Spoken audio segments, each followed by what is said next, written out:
할렐루야. 우리 주님의 사랑과 은총이 이 시간 예배한 우리 모두 위에 풍성하게 임하시기를 주님의 이름으로 축원합니다. 오늘 이 시간에는 시편 37편 특별히 1절부터 9절까지의 말씀 가지고 여호와를 소망하는 자들, 즉 우리 그리스도인들이 어떤 삶으로 하나님께 영광 돌려야 하는지를 함께 생각해 보면서 은혜를 나누고자 합니다. 오늘 본문은 이런 말씀으로 시작을 해요. 악을 행하는 자들 때문에 불평하지 말며 불의를 행하는 자들을 시기하지 말지어다. 이 말씀이 전제하고 있는 게 뭐예요? 이걸 하지 말라 하는 건 항상 우리가 그걸 하고 있다는 겁니다. 그렇죠? 우리가 악을 행하는 자들 때문에 불평하고 있고요. 불의를 행하는 자들을 시기하고 있다는 거예요. 예를 들자면 뭐 그런 거죠. 운전을 하다 보면은 이렇게 길이 막힐 때가 많이 있습니다. 특히 저기 이제 인천대공원 지나가지고 장수 IC 나가는 길 보면은 항상 막히는 것 같아요. 늘 막힙니다. 특히 뭐 출퇴근 시간에는 말할 것도 없죠. 그냥 뭐 얼마나 막히는지 몰라요. 그런데 이제 그 장수 IC 고속도로 나가는 길은 꽉 막히지만 그 옆으로 이제 부천 올라가는 길은 뭐 별로 안 막힌단 말이에요. 그러니까 어떤 사람들은 아무튼 갈 수 있는 데까지 최대한 앞으로 간 다음에 그 입구에서 쏙 끼어드는 그런 사람들 있습니다. 예, 아주 얌체 같은 사람들이죠. 그런 사람들을 보면 어때요? 일단은 욕이 나오는 거예요. 저 나쁜 사람, 운전을 저따위로 한다고 이러면서 막 이제 불평을 하죠. 그런데 그렇게 욕을 하면서도 마음 한구석에는 그 사람을 부러워하는 마음도 있는 거예요. 나는 여기서 가지도 못하고 그냥 서 있는데 저 사람은 저렇게 빨리 가는 걸 보니까 이게 부러울 수 있죠. 이게 운전만의 이야기가 아니라는 거예요. 이 세상을 살아가는 동안에 이런 일들이 얼마나 많은지 모릅니다. 정직하고 성실하게 살아가는 사람들은 그냥 제자리에 멈춰 있는데 이런저런 꼼수를 써가면서 편법과 불법을 서슴지 않는 사람들은 앞서 나가는, 선한 사람들은 늘 그냥 겨우겨우 목구멍에 풀칠이나 하면서 근근히 살아가는데 악을 행하는 사람들은 성공해서 떵떵거리면서 그렇게 살아가는 겁니다. 그 모습을 바라보면서 한편으로는 불평하고 또 한편으로는 시기하는 것이 우리들이라는 것이죠. 그런데 오늘 말씀을 보니까 뭐라 그랬어요? 그러지 말라는 거예요. 악을 행하는 자들 때문에 불평하지 말며 불의를 행하는 자들을 시기하지 말지어다. 자꾸 그런 사람들을 바라보면서 불평할 것도 없고 부러워할 것도 없다는 거예요. 왜 그렇습니까? 그 모든 것을 아시는 우리 주님께서 그들을 심판할 것이기 때문인 줄로 믿습니다. 아까 운전할 때 끼어드는 걸 이제 예로 들었잖아요. 당장에 저 앞에서 어떤 사람이 끼어 들어가지고 먼저 가는 모습을 보니까 화도 났고 부럽기도 했는데 이제 보니까 그 앞에 교통경찰이 서 있던 거. 지나가다 보니까 그 사람이 경찰한테 잡혀가지고서는 딱지 끊으면서 아직 저 뒤에 있는 것이죠. 그러면은 그 모습을 보면서 어떤 마음이 들겠어요? 아, 잘 됐다. 쌤통이다. 그죠? 아주 그냥 속이 시원한 것이죠. 이제는 더 이상 불평할 것도 없는 것이고 시기할 것도 없는 거예요. 그냥 지나가면 되는 겁니다. 마찬가지로 악을 행하는 자들이 자기 죄의 대가를 치르기만 한다면 우리가 뭐 불평할 것도 없고요. 시기할 것도 없는 것이죠. 결국에는 저들의 그 모든 죄가 다 드러나게 될 것이다. 저들이 뿌린 대로 거두게 될 것이다. 자기가 지은 죄의 대가를 치르게 될 것이다. 우리가 이것을 확실하게 믿는다면 악인들 때문에 불평할 것도 없고요. 그들을 부러워할 필요는 더더욱이 없다는 거예요. 오늘 본문 2절 말씀을 보니까 악인들에 대하여 말하기를 그들은 풀과 같이 속히 배임을 당할 것이며 푸른 채소같이 쇠잔할 것이미로다 그랬습니다.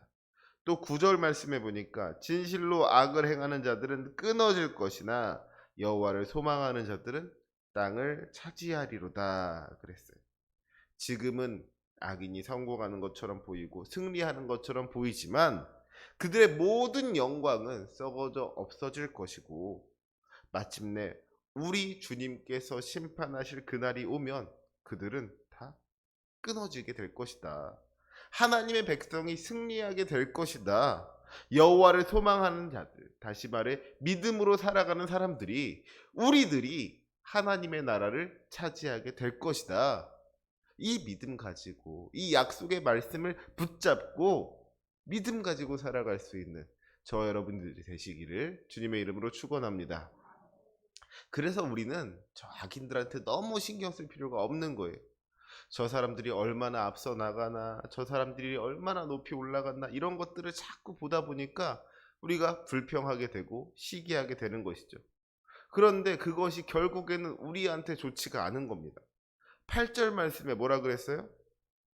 8절 말씀을 보니까 분을 그치고 노를 버리며 불평하지 말라. 오히려 악을 만들 뿐이라 그랬습니다. 자꾸 나쁜 사람들 바라보면서 우리가 화를 내고 불평하는 것이 악을 만든다는 거예요. 자꾸 죄를 바라보다 보면은요, 이게 알게 모르게 영향을 받게 되어 있습니다.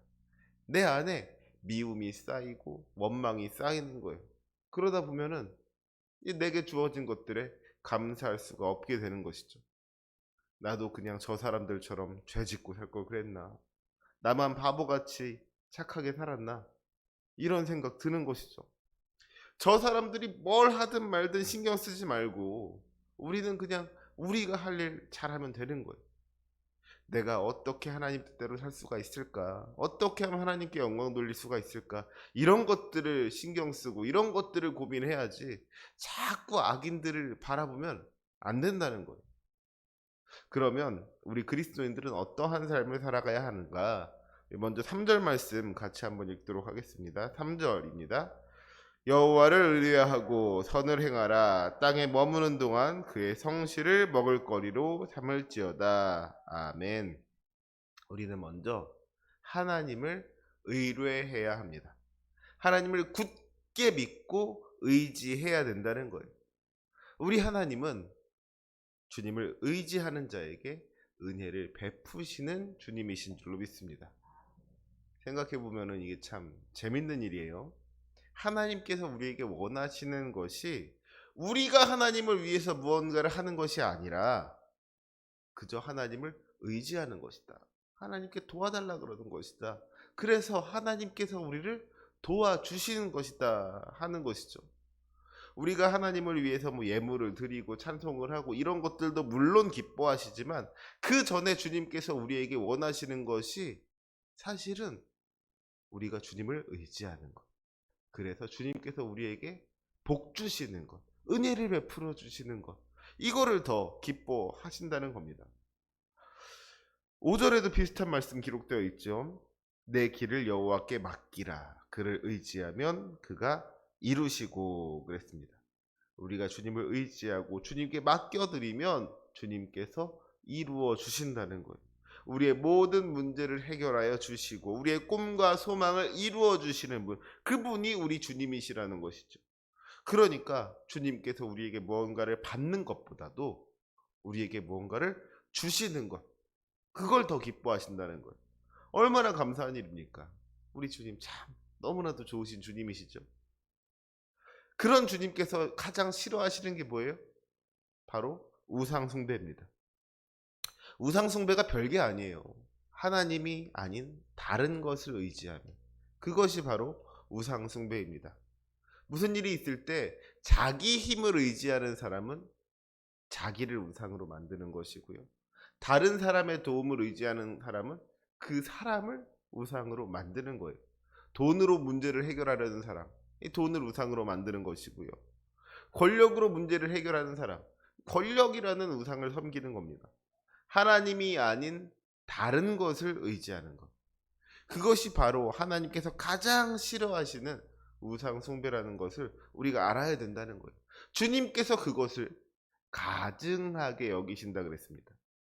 우리 주님을 의지하면 주님께서 도와주실 것인데 하나님이 아닌 다른 것을 의지하면서 살아간다는 것.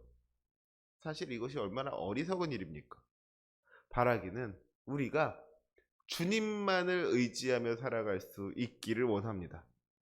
주님도 의지하고 다른 것도 의지하는 게 아니에요. 다른 거 다 내려놓고서 주님만을 의지할 때에 주님께서 우리의 모든 것들 다 책임져 주실 줄로 믿습니다. 그 은혜를 경험할 수 있는 저와 여러분이 되시기를 주님의 이름으로 축원합니다. 그런데 오늘 말씀을 보니까 주님을 의지하라는 말 다음에 이어지는 말이 있죠. 여호와를 의뢰하고 선을 행하라 그랬습니다. 우리가 인생을 살아가다 보면은 때로 악을 행하게 될 때가 있어요. 그것이 잘못된 일인 줄을 몰라서 죄를 범할 때도 있겠지만 사실은 이게 잘못된 일이라는 것을 알면서도 그 일을 하게 될 때가 있습니다. 그런데 그런 사람들한테 왜 그랬냐고 물어보면은 하나같이 하는 말이 뭐예요? 먹고 살려다 보니까. 먹고 살려다 보니까 어쩔 수가 없었다. 나도 그러고 싶지 않았는데 이 악한 세상 속을 살아가려다 보니까 먹고 살려다 보니까 어쩔 수가 없었다. 이런 이야기들을 합니다. 근데 그 말이 정말 의미하는 게 뭐예요? 그 사람이 하나님을 의지하지 않았다는 거. 정말로 하나님을 의지한다면 왜 죄를 짓겠습니까? 내가 굳이 죄를 짓지 않는다고 하더라도 우리 주님께서 도와주실 것인데, 주님께서 책임져 주실 것인데 굳이 먹고 살기 위해서 죄를 지을 필요가 없는 것이죠. 내 먹고 사는 문제 우리 하나님께서 다 책임져 주시는데 왜 죄를 짓느냐는 거예요. 사실은 그러니까 그 사람은 우리 주님을 온전히 의지하지 않는 겁니다. 우리 주님이 나 먹고 사는 문제 하나 책임져 주지 못하는 능력 없는 분, 그런 분으로 우리 주님을 생각하고 있으니까 죄를 짓는다는 거예요. 주님께서 내 인생 책임져 주신다는 믿음이 있다면 우리가 인생을 사는 동안에 무리할 필요가 없는 겁니다. 죄 지을 필요가 없는 거예요. 그래서 주님을 정말로 의지하는 사람들은 선을 행할 수가 있는 겁니다. 땅에 머무는 동안 그의 성실을 먹을거리로 삼을지어다 그랬어요. 내가 먹고 사는 문제, 내가 어떻게든 해보려고 애쓰고 힘쓰고 노력하는 것이 아니라, 그래서 죄를 저지르는 것이 아니라 다 그냥 하나님께 맡겨드리면 된다는 거예요. 그렇죠? 오늘 나에게 은혜 베푸신 주님께서 내일도 동일한 은혜를 허락해 주실 것이다. 아니, 내일은 더 큰 은혜를 허락해 주실 것이다. 이것을 믿는 사람은 굳이 죄를 지을 필요가 없는 겁니다. 그래서 예수님께서 뭐라고 말씀하셨어요? 내일 일을 위하여 염려하지 말라 그러셨습니다. 왜냐하면 주님께서 우리의 필요를 아시기 때문이에요. 너희 하늘아버지께서 이 모든 것이 너희에게 있어야 할 줄을 아시느니라. 주님을 의지하면 주님께서 주실 줄로 믿습니다. 그 믿음이 있는 사람은 불안할 필요가 없는 거예요. 굳이 죄를 지을 필요 없다는 겁니다. 염려할 것도 없고 걱정할 것도 없고 근심할 것도 없고 그저 우리 주님 의지하면서 주님께서 원하시는 대로, 주님께서 이끄시는 대로 선하게 살아가면 된다는 것이죠. 그 믿음으로 사는 사람이 주님의 백성들, 여호와를 소망하는 사람들의 삶인 줄로 믿습니다. 그래서 오늘 본문 4절 말씀에 보니까 또 여호와를 기뻐하라. 그가 내 마음의 소원을 내게 이루어 주시리로다 그랬습니다. 우리 주님이 얼마나 좋으신 분이세요. 우리의 문제를 해결해 주시고 우리의 소망을 이루어 주시고 날마다 일용할 양식으로 먹여 주시고 우리의 걱정 근심을 다 사라지게 하시는 분, 그분이 우리 주님이신데 우리 주님을 기뻐하는 것, 사실 이것은 당연한 일인 것이죠. 사랑하는 우리 성도 여러분, 이 시간 예배한 우리 모두가 우리 주님을 기뻐할 수 있으시기를 원합니다. 주님을 의지하는 사람은 주님을 기뻐하게 되어 있는 거예요. 우리가 주님을 의지하면 주님께서 우리에게 은혜를 베풀어 주십니다. 그 은혜를 받은 사람은 감사하게 되어 있는 것이고 또 기뻐하게 되어 있는 것이죠. 이게 아주 그냥 자연스럽게 이어진다는 거예요. 기쁘지 않은데 억지로 기뻐하라는 게 아니에요. 은혜 받지 않았는데 억지로 기뻐할 필요가 없는 겁니다. 하나님을 의지하는 사람은 주님께서 복 주시니까 그 복 가지고 기뻐하고 감사하면 되는 거예요. 정말로 주님을 만난 사람은 누가 기뻐하라고 하지 않아도 저절로 기뻐할 수밖에 없는 겁니다. 주님께서 주시는 은혜를 경험하고 주님께서 주시는 축복을 경험하는 사람은 주님을 기뻐하게 되어 있는 거예요. 바라기는 이 시간 예배하는 우리 모두가 우리 주님을 의지함으로 말미암아 주님을 기뻐하는 그런 복된 인생 사시기를 주님의 이름으로 축원합니다. 다만 우리가 기억해야 할 것은 이 모든 것이 단번에 이어지지는 않을 수도 있다는 거예요. 본문 7절 말씀에 보니까 뭐라 그러고 있어요? 여호와 앞에 잠잠하고 참고 기다리라 그랬습니다. 모든 약속은요, 이 약속이라는 게 뭐예요? 기다려야 이루어지는 거예요. 당장 이루어지는 건 약속이 아니죠. 약속이라는 것은 기다림을 필요로 하는 겁니다. 약속이 이루어지기까지 기다림의 시간이 필요하다는 것.